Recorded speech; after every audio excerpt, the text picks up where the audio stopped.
In our ongoing class, what we're doing is we're finding another chord progression substitution over the last two measures of the bridge. This is what we're substituting. I'm going to do it as is. Railroad track that takes me back. Railroad track that takes me back. That's what we are substituting. And as written, I have a D7, a C6, and a D7. So I found this nifty little trick. I'm changing it to a D chord, D major, C major. We're doing some bar chords here. A B minor 7 and an A minor 7. So let me show you. And each one will have two beats. So we're doing that form that looks like a B flat, right? But I have my index finger in the 5th fret. So that is a D major chord, like so. 1, 2. Now, what do we do to turn that D major into a C major? Same form. And we slide it down so that the index finger is in the 3rd fret.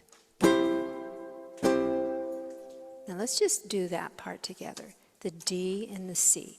2, 3, 4.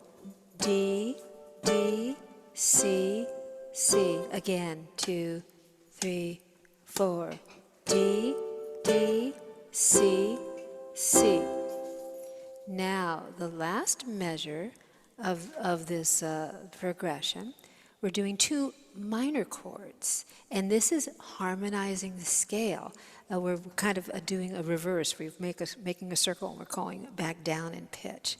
So we're doing, instead of a regular B minor, we're doing a B minor 7.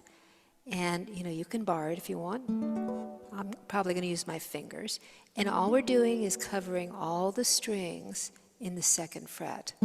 B minor 7 for 2 beats. 1, 2, and then an A minor 7. What is that? Da-da! Nothing, mama. Isn't that cool? Let's try it. 2, 3, 4.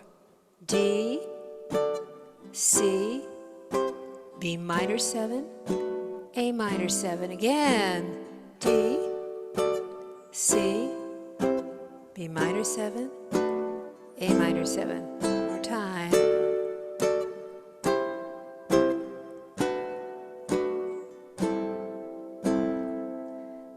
I love that.